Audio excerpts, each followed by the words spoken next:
नमस्कार साथियों और प्यारे बच्चों, स्वागत है एक बार फिर आपका हमारे इस यूट्यूब चैनल में।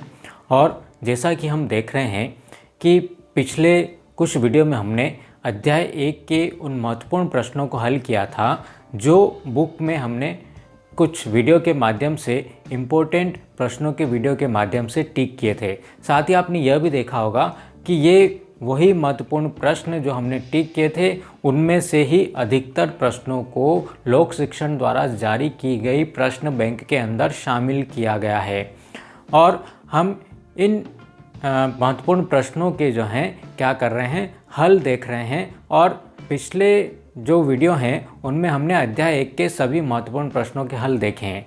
आज के इस वीडियो में इसी क्रम को आगे बढ़ाते हुए हम अध्याय 2 के महत्वपूर्ण प्रश्नों और इससे संबंधित ब्लूप्रिंट के अनुसार जो प्रश्न पूछे जाने वाले हैं उनके बारे में चर्चा करेंगे। साथ ही यह भी चर्चा करेंगे कि इसमें से प्रश्न पूछे जाएंगे वो किन किन प्रश्नों के आने की संभावना ज़्यादा रहेगी और कितने नंबर के अंदर जो है ये प्रश्न हमसे पूछे जाएंगे। तो हम शुरू करते हैं आज का वीडियो, जिसमें हम पढ़ेंगे आज सबसे पहले बहुपद के महत्वपूर्ण प्रश्नों को जिनकी बोर्ड परीक्षा में पूछे जाने की संभावना सबसे अधिक है। तो यहाँ पर इन प्रश्नों को जो है 3 कैटेगरी के अंदर हम डिवाइड कर सकते हैं। पहला भाग कि बहुपद का ग्राफ देख करके उसके शून्यकों की संख्या ज्ञात करना। इसको अधिकतर जो है 2 नंबर के अंदर पूछा जा सकता है या फिर 1 अंक के अंदर भी पूछा जा सकता है। दूसरा जो है बहुपद के शून्य ज्ञात कीजिए और शून्यकों और गुणांकों में संबंध की सत्यता की जाँच कीजिए। ये प्रश्न अगर पूरा आता है तो 4 नंबर का, और केवल शून्य ज्ञात करने के लिए अगर आपको बोला जाता है तो उसको जो है 2 नंबर के अंदर जो है दे सकते हैं। साथ ही एक और अन्य प्रश्न है, ये बात हो गई गुणांकों और शून्यकों में संबंध की। और तीसरी जो चीज़ है कि अगर द्विघात बहुपद के शून्यकों का योग और गुणा अगर हमको दे दिया जाए तो हमें द्विघात बहुपद ज्ञात करना है। तो कुल मिलाकर के इस अध्याय से 2 अंक का एक प्रश्न हमें पूछा जाना है और 4 अंक का एक प्रश्न पूछा जाना है। तो इस प्रकार से यदि ऑब्जेक्टिव की भी हम बात करें तो यहाँ पर जो ऑब्जेक्टिव पूछे जाएंगे इस अध्याय से ऑब्जेक्टिव की संख्या रहेगी 2। तो 4 और 2 6 और 2 कुल मिलाकर के 8 अंक का ये अध्याय हमारा बनता है। इसमें सबसे पहले प्रश्न की बात हम करें तो किसी बहुपद के y बराबर px के लिए ग्राफ जो है आपको आकृति में दिया गया है। प्रत्येक स्थिति में px के शून्यों की संख्या ज्ञात कीजिए। यहाँ इसका जो सबसे पहला भाग है वो आपको ग्राफ में बोर्ड पर नज़र आ रहा है। इसमें अपने को बताना है कि इसके बहुपद का जो ग्राफ दिया हुआ है इसमें शून्यों की संख्या कितनी है। तो यहाँ हम देखते हैं कि इस बहुपद का ग्राफ जो है ना, शून्यों की संख्या के बारे में हम बात करें तो शून्यों की संख्या के लिए यह कहा जाता है कि यदि किसी बहुपद का ग्राफ x अक्ष को जितने बिंदुओं पर काटता है, x अक्ष पर काटे गए बिंदुओं की संख्या वही उस बहुपद के शून्यकों की संख्या होती है। उतने ही जीरो अपने को उसके मिलेंगे जहाँ पर वो ग्राफ जो है x अक्ष को काटता है। तो यहाँ इस पहले भाग के अंदर हम देखते हैं कि यहाँ इस बहुपद का जो ग्राफ है ये x अक्ष को किसी भी बिंदु पर नहीं काटता है, इसलिए हम यहाँ पर लिखेंगे कि बहुपद के शून्यकों की संख्या जो है वो 0 होगी। दूसरे भाग की हम बात करें तो दूसरे भाग में देखिए कि इस बहुपद का जो ग्राफ है वो x अक्ष को एक बिंदु पर काटता हुआ निकल जाता है, इसलिए जो है हम यहाँ पर लिखेंगे कि इसमें बहुपद के शून्यकों की संख्या जो हमें प्राप्त होगी वो इसके एक शून्यक हमको प्राप्त होगा।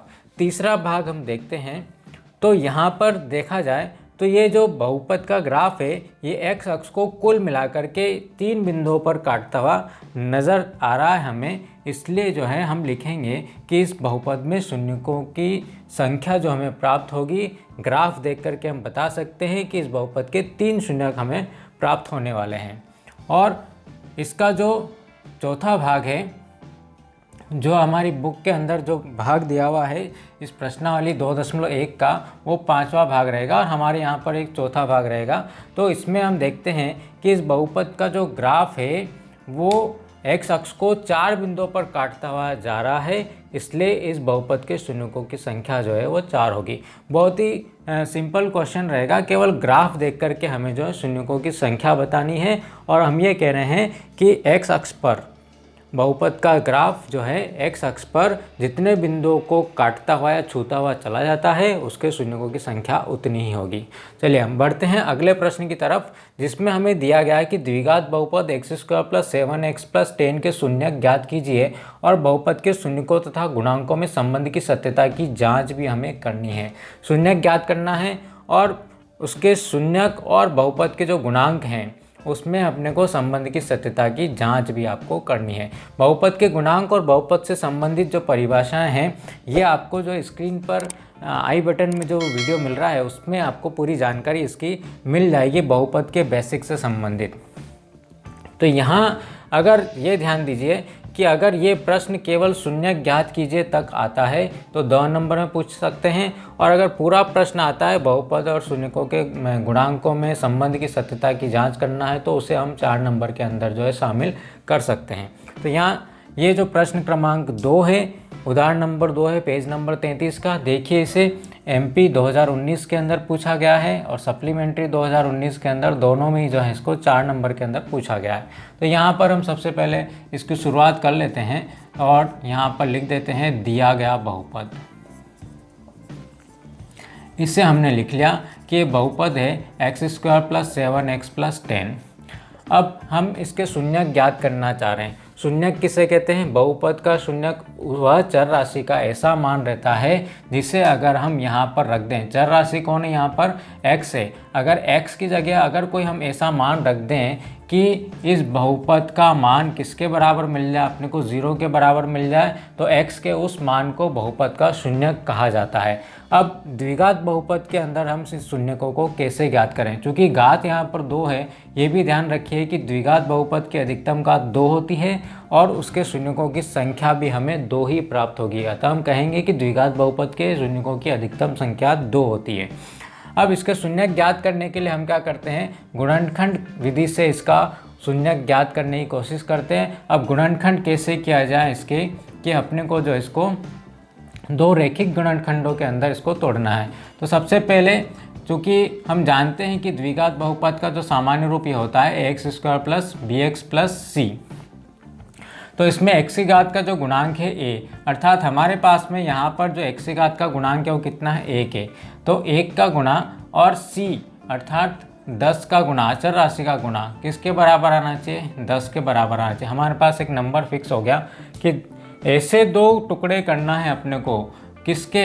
इस बीच वाले पद के ऐसे 2 टुकड़े करना है कि जिनका गुणा कराएं तो 10 आना चाहिए और हम उसको जोड़े या घटाएं। अब यहाँ पर जोड़े की घटाएं तो देखिए यहाँ पर तीसरे नंबर पर अचर राशि के आगे जो चिन्ह है, अगर प्लस का चिन्ह है तो हम दोनों गुणनखंडों को जोड़ेंगे, अगर माइनस का चिन्ह है तो उसके बाद में हम अगली बात करेंगे कि उसको जोड़ेंगे कि घटाएंगे।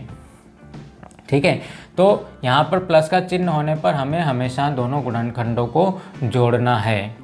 तो जोड़ना है तो इस तरीके से अपने को इसके गुणनखंड करने हैं। गुणनखंड किस तरीके से करना है देख लीजिए कि अगर हम 2 में 5 का गुणा कराएं तो भी अपने को ये नंबर यहाँ से चेंज नहीं होना चाहिए। मतलब 2 ऐसे गुणनखंड जिनका गुणा हमेशा कितना रहना चाहिए? 10 के बराबर रहना चाहिए। तो 2 में 5 का गुणा कराएं तो भी 10 आएगा, फिर 3 4 से तो होगा नहीं, 5 में 2 का गुणा कराएं तो भी 10 आएगा। जब ये रिपीट हो जाए गुणनखंड आपके 2 गुणा 5, 5 गुणा 2 रिपीट हो गया, तब अपने को गुणनखंड करना बंद कर देना है, आगे नहीं बढ़ना है अपने को। और ये देखिए कि यहीं से अपने को गुणनखंड इसके मिलने वाले हैं। तो इसके ऐसे 2 गुणनखंड देखिए, यहाँ पर प्लस चिन्ह है, उसके बाद हम आते हैं यहाँ पर, तो यहाँ पर भी कौन सा चिन्ह है? प्लस चिन्ह। गुणनखंड किससे प्राप्त होंगे? जोड़ने से प्राप्त होंगे। यहाँ प्लस चिन्ह है जोड़ने से, और यहाँ प्लस चिन्ह है, इसका मतलब दोनों के जो चिन्ह होंगे वो प्लस के चिन्ह होंगे। तो लिख दीजिए आप, पहला गुणनखंड कौन सा मिला? 5x। दूसरा गुणनखंड कौन सा मिला? 2x + 10।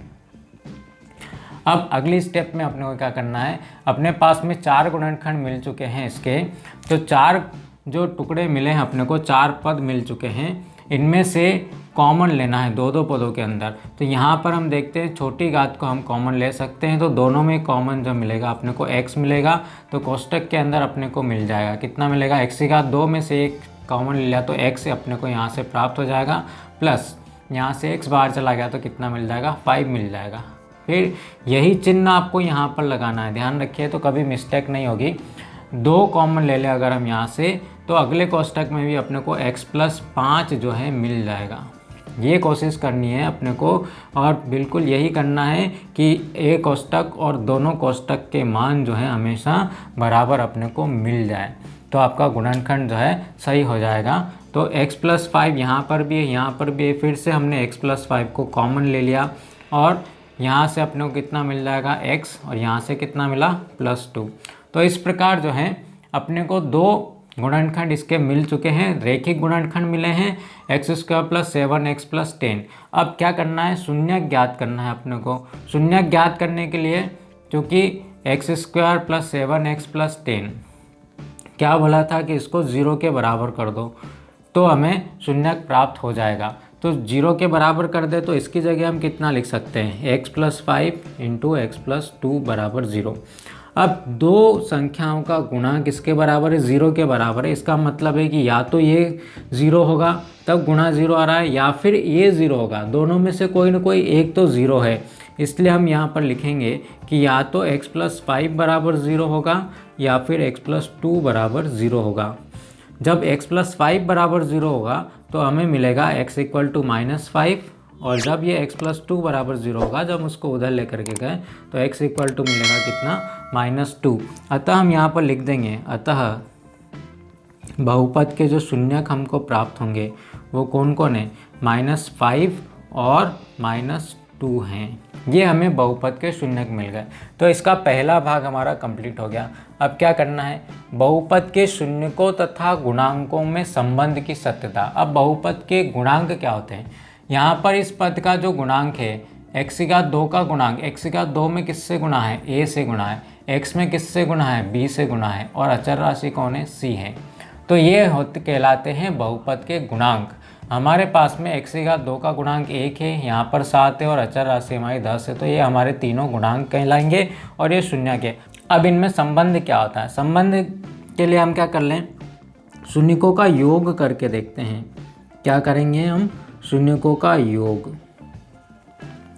शून्यकों का योग करते हैं तो यहाँ पर चूंकि द्विघात बहुपद के दो शून्यक प्राप्त होते तो पहला शून्यक अल्फा होता है, दूसरा शून्यक जिसे हम बोलते हैं बीटा।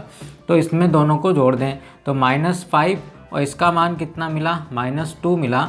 तो दोनों का योग कितना हुआ, -7 हुआ। और शून्यक के गुणांक में एक संबंध हम निकालते हैं, कितना, -b/a का मान ज्ञात करते हैं। माइनस यहाँ से b अर्थात कौन, x का गुणांक। चाहे तो आप यहाँ पर लिख दें माइनस इंटू एक्स का गुणांक, और बटे a का मतलब है x⁻² का गुणांक।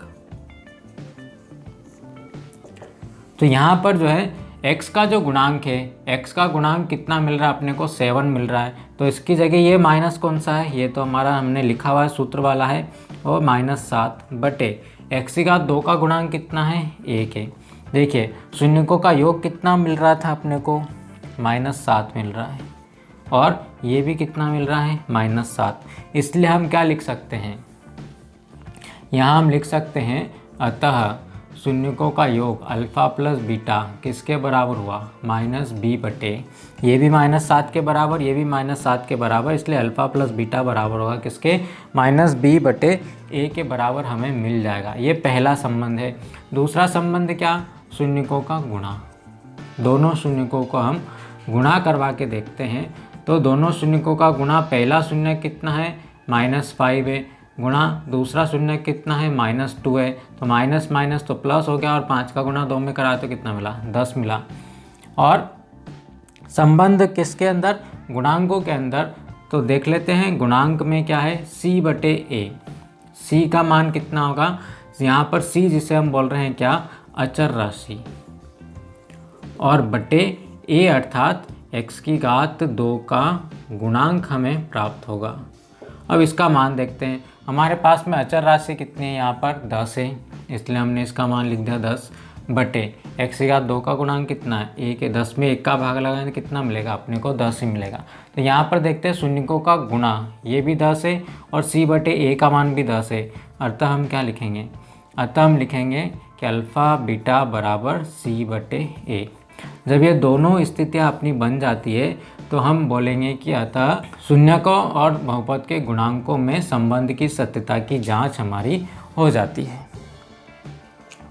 तो यहाँ पर जो है फिर इसका अगला भाग हम देखते हैं, जो ये प्रश्न भी जो है अपने को पूछा गया है परीक्षा के अंदर। कौन सी परीक्षा में पूछा गया है ये देखते हैं हम इसको। उदाहरण नंबर 3 है, पेज नंबर 33 पर अपने को दिया हुआ है हमारी बुक के अंदर।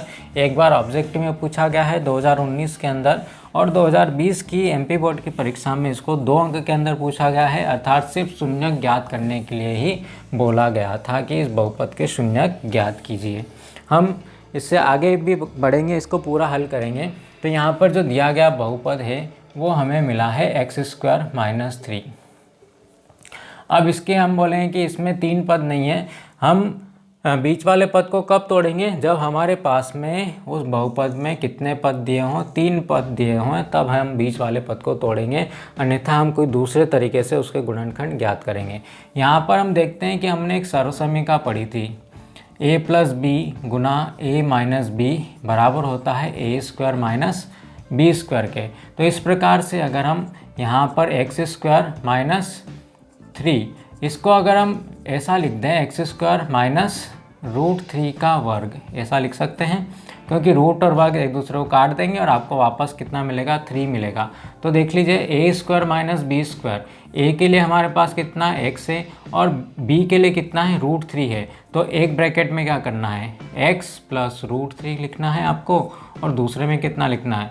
x - √3 लिखना है। a का मान प्लस b का मान, a का मान माइनस b का मान, ये हमारी इस सर्वसमीका से हमने लिख दिया। अब शून्यक ज्ञात करने के लिए क्या करना पड़ेगा? शून्यक ज्ञात करने के लिए इसको 0 के बराबर करना पड़ेगा, और 0 के बराबर करेंगे तो इसकी जगह हम इसके 2 गुणनखंड लिख सकते हैं, x + √3 और x - √3 बराबर हुआ किसके? 0 के। जब ये गुणा 0 के बराबर है तो x = हम डायरेक्ट लिख सकते हैं -√3, और यहाँ से अपने को मिल जाएगा, या x = +√3 अपने को प्राप्त हो जाएगा। चलिए इसका दूसरा तरीका सॉल्व करने का क्या?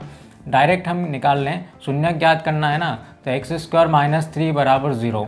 इस 3 को हम उधर लेकर के चले जाएं तो x² = मिलेगा 3, और दोनों पक्षों का कर दें, वर्गमूल ले लें। जब वर्गमूल लेंगे तो प्लस माइनस, और 3 का वर्गमूल कितना मिलेगा? √3। तो एक शून्यक इसका +√3 हो गया, दूसरा शून्यक जो है इसका -√3 हो गया।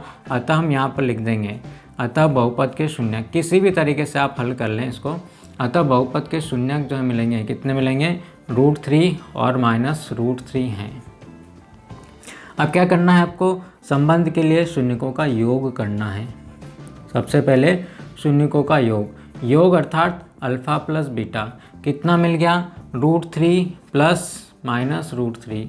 अब इसको हल करेंगे तो √3 और -√3 दोनों का उत्तर कितना मिल गया? अपने को 0 मिल गया।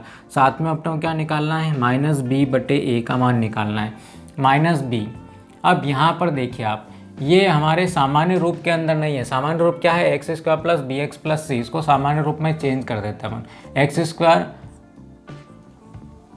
+ bx, वो b वाला पद x वाला पद है नहीं, अर्थात वो कितना हो गया? 0 हो गया, -3।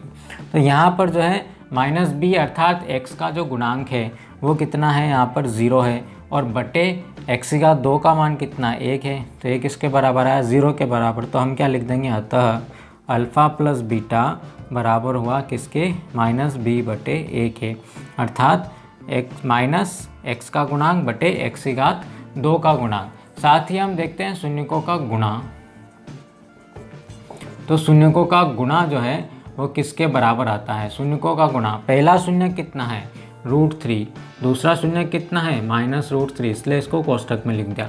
अब प्लस और माइनस कितना हो गया? माइनस, और √3 और √3 कितना होता है? √3 का स्क्वायर, या अपने को √3 में √3 का गुणा कराएंगे तो कितना मिलेगा?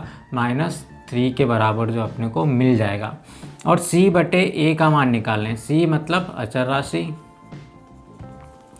और a का मान किसके बराबर है? x² का गुणांक, x² का जो गुणांक है वो हमारे पास में a है। तो अचर राशि का मान यहाँ पर कितना है? अचर राशि का मान देखिए कितना मिल रहा है? -3 मिल रहा है, और x² का जो गुणांक है वो कितना है? x² का गुणांक 1 है। कुल मिलाकर के भी कितना मिला? -3 के बराबर। तो देखते हैं शून्यकों का गुणा, -3 और c बटे a का मान भी किसके बराबर, -3 के बराबर। अतः हम क्या लिखेंगे, अतः लिखेंगे अल्फ़ा इंटू बीटा बराबर c बटे a। ये हमारा दूसरा संबंध जो है इसका हमने सिद्ध कर दिया, इसमें संबंध हमने ज्ञात कर लिया। चलिए अब हम बात करते हैं इसके अगले प्रश्न की तरफ बढ़ते हैं हम, और इसमें भी वही याद करना है कि द्विघात बहुपद दे रखे हैं हमें और इनके बहुपद के शून्यकों और गुणांकों में संबंध की सत्यता की जांच हमें करनी है। इसमें से जो है आपको जो है 3 भाग जो है फर्स्ट सेकेंड ये जो है अपनी क्वेश्चन बैंक के अंदर भी हमको दिए गए हैं। इन प्रश्नों की बात करें तो ये भी क्वेश्चन बैंक में दिया हुआ और ये भी प्रश्न जो है क्वेश्चन बैंक के अंदर आपको शामिल किया गया है। तो हम देख लेते हैं कि यहाँ पर सबसे पहले भाग के अंदर जो बहुपद हमें दिया हुआ है x² माइनस 2x माइनस 8 है। इसके गुणनखंड करने के लिए हमें क्या करना है, क्योंकि 3 पद हैं इसलिए बीच वाले पद को तोड़ना है। अपने को कितने भागों में तोड़ना है, इस बीच वाले पद को 2 भागों में तोड़ना है। और देखिए मैंने बताया था कि अगर यहाँ माइनस चिन्ह है, माइनस चिन्ह है इसका मतलब है कि गुणनखंडों को अपने को घटाना पड़ेगा। और घटाते कब हैं, जब एक गुणनखंड प्लस का होता है और दूसरा गुणनखंड माइनस का होता है। अब यहाँ पहले प्लस वाला गुणनखंड आएगा कि माइनस वाला गुणनखंड, उसके बारे में भी हम बात करेंगे। तो यहाँ पर देखिए कि x⁻² का गुणांक जो है वो 1 है और अचर राशि कितनी है, -8 है। तो गुणा कराए तो हमें एक फिक्स नंबर मिलना चाहिए। कैसे 2 गुणनखंड करना है जिनका गुणा हमेशा किसके बराबर रहे, -8 के बराबर रहे, और हम उनको जोड़े कि घटाएं। तो यहाँ पर माइनस चिन्ह है इसलिए हम बोलेंगे कि हम उनको घटाएंगे तो उनका जो घटाने के बाद में जो उत्तर आना चाहिए कितना आना चाहिए, -2 आना चाहिए। और -2 कब आएगा, जब एक प्लस का है एक माइनस का है। तो -2 कब आएगा, जब माइनस वाला जो गुणनखंड है हमारा बड़ा होना चाहिए। तो जब भी यहाँ पर हम गुणनखंड करें तो जो बड़ी संख्या उसके ऊपर ऋण चिन्ह लगा दें तो अपने आप आपके गुणनखंड जो है सही हो जाएंगे। देखिए 2 में अगर हम -4 का गुणा करवाएंगे तो भी -8 अपने को मिलेगा, या फिर जो है 4 में 2 का गुणा कराएंगे लेकिन बड़े पे माइनस लगाना है इसलिए -4 में गुणा करवाएंगे हम 2 का तो भी अपने को -8 मिलेगा। क्या बोला था, गुणनखंड रिपीट हो गए तो यहाँ से अपना गुणनखंड करना बंद कर दीजिए। और देखिए x², ये गुणनखंड जो बड़ा वाला है उसको पहले लिख दीजिए, -4x, फिर प्लस का 2x -8, -4 + 2x, आपको -2x मिल जाएगा। कहीं कोई मिस्टेक होने की संभावना अपनी ख़त्म हो जाएगी। यहाँ से इन दोनों के अंदर x कॉमन ले लीजिए तो x -4 मिलेगा, और यही चिन्ह आपको यहाँ लगाना है, प्लस हमने लगा दिया। और कॉमन क्या है दोनों में, 2 कॉमन ले ले तो x -4 अपने को फिर से मिल गया। तो x -4 इंटू अपने को कितना मिल जाएगा, जब x -4 हमने फिर से कॉमन ले लिया तो यहाँ से मिलेगा x और यहाँ से मिलेगा +2।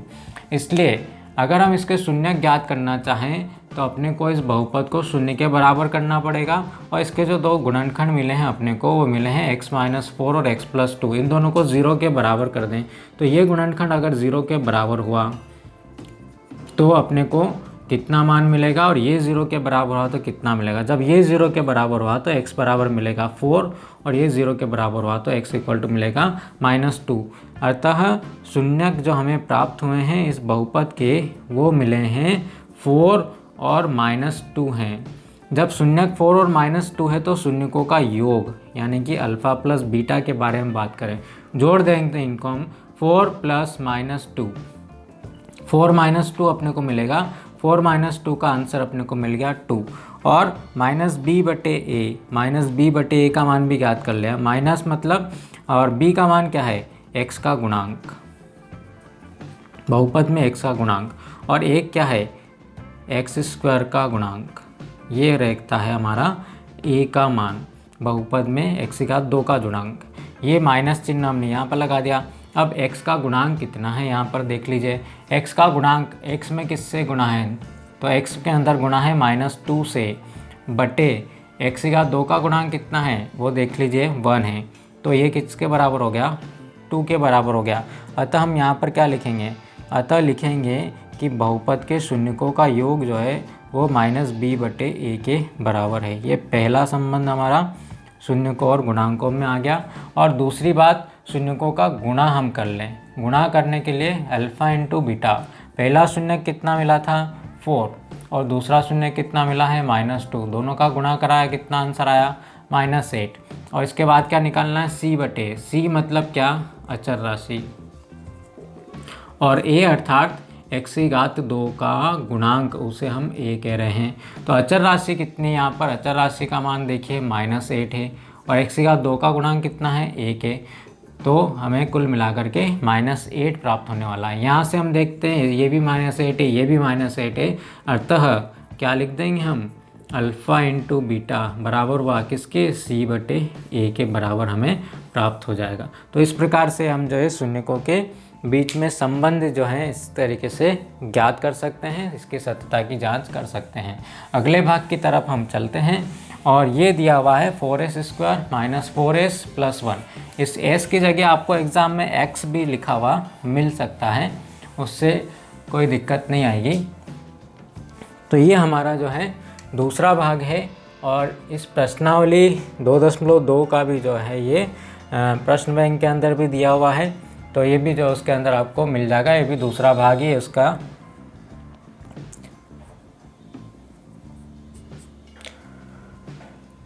तो ये जो आपको प्रश्नावली 2.2 का जो है प्रश्न क्रमांक 1 का दूसरा भाग है, वो दिया हुआ है 4s² - 4s + 1। यहाँ अचर राशि x की जगह जो है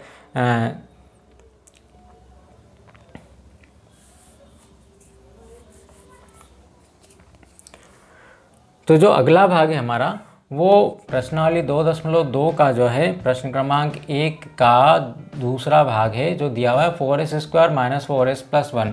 यहाँ चर राशि x की जगह अपने को कितना लिखा हुआ है? s लिखा हुआ है। तो यहाँ पर भी अपने को 3 पद है, इसलिए बीच वाले पद को 2 भागों में तोड़ना है। और 2 भाग कौन से हुए? 4 × 1 गुणा कराएं तो कितना आना चाहिए? Fix number 4। और जोड़े की घटाएं तो यहाँ पर कौन सा चिन्ह देखिए? प्लस का चिन्ह है, अर्थात दोनों गुणनखंड जोड़ने पड़ेंगे। और जोड़ने पड़ेंगे मतलब जब हम जोड़ते हैं ना तो दोनों के चिन्ह कैसे आएंगे? या तो प्लस होंगे तो अपने को प्लस चिन्ह मिलेगा, और माइनस माइनस है तो अपने को जोड़ने से हमेशा कौन सा चिन्ह मिलेगा? माइनस मिलेगा। और हमारा चिन्ह यहाँ पर कौन सा है? माइनस है। तो ये देख लीजिए यहाँ पर जो दोनों गुणनखंड अपने को मिलने वाले हैं, जो लिखेंगे हम गुणनखंड, वो दोनों के चिन्ह जो होंगे वो माइनस के होंगे। अर्थात यहाँ पर भी माइनस लगा दीजिए, यहाँ पर भी माइनस लगा दिए, तभी इनका गुणा जो है +4 अपने को मिल रहा है। चलिए, 1 का गुणा हमने 4 में करा, 2 का गुणा 2 में कराएंगे, अर्थात -2 का गुणा -2 में हुआ तो भी अपने को 4 मिलेगा। और फिर से रिपीट हो जाएगा यही गुणनखंड, -2 का गुणा -2 में हुआ तो 4 मिल जाएगा। रिपीट हो गया मतलब गुणनखंड करना बंद कर दीजिए। और अब आपको जो है एक गुणनखंड यहाँ पर लिखने हैं, 4s² - 2s - 2s, क्योंकि पहला भी माइनस का है, दूसरा भी माइनस का है, +1। x की जगह s लिखते जाएंगे हम। तो यहाँ पर जो है दोनों में देखिए क्या कॉमन है? 2 और 4 में सबसे पहले तो 2 कॉमन है, s² और s में क्या कॉमन है? एक s कॉमन ले लिया हमने। तो यहाँ से मिलेगा अपने को 2s - 1, और यही चिन्ह आपको यहाँ लगाना है, तो माइनस हमने लगा दिया। अब अगले कोष्टक में भी अपने को क्या चाहिए? 2s - 1 ही चाहिए। तो 2s - 1 लाने के लिए आपको यहाँ पर कितना कॉमन लेना पड़ेगा? -1 हमको कॉमन लेना पड़ेगा। जब आपने -1 कॉमन ले लिया यहाँ पर, तो ये प्लस में से माइनस कॉमन लिया तो आपको यहाँ पर जो है ब्रैकेट के अंदर माइनस मिल जाएगा। फिर से 2s - 1 हम कॉमन ले लें, तो अगले कोष्टक में यहाँ से मिल गया अपने को 2s और यहाँ से मिल गया -1। तो इसके 2 गुणनखंड अपने को प्राप्त हो गए। इसलिए अब इसके शून्यक ज्ञात करने के लिए क्या करेंगे? शून्यक ज्ञात करने के लिए इसको जो है अपने को 0 के बराबर करना पड़ेगा। और इसके 2 गुणनखंड मिले हैं अपने को 2s - 1, और दूसरा गुणनखंड भी 2s - 1 मिला है, इसलिए 0 इनको करना पड़ेगा। और यदि ये 2s - 1 0 होता है या फिर ये 2s - 1 0 होता है, तो अपने को 2s बराबर मिलेगा 1, और यहाँ से भी 2s बराबर 1 मिलेगा। दोनों में हम 1 को उधर लेकर के चले गए हैं, तो अपने को s का मान मिल जाएगा यहाँ से s = 1/2 या फिर s = 1/2।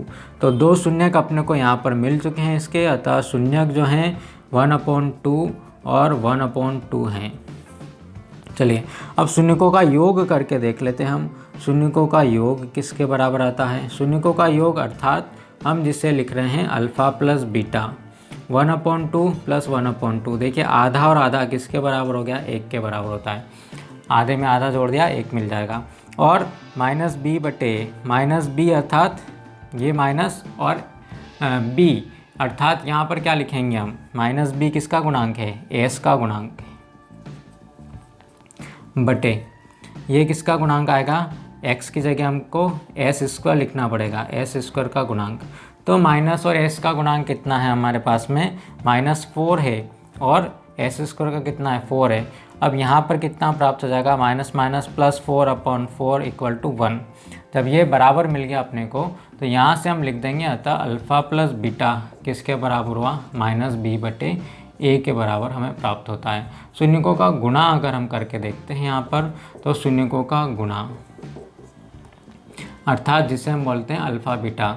ये अल्फ़ा बीटा पहला शून्य कितना आया, 1/2, दूसरा शून्य भी कितना है, 1/2। गुणा कराएं, गुणा कराने में अंश का गुणा हर में अंश में होता है तो 1, और हर का हर में गुणा करवा दे, 2 दूनी 4। और यहाँ पर मान निकाल लें c/c, मतलब क्या, अचर राशि,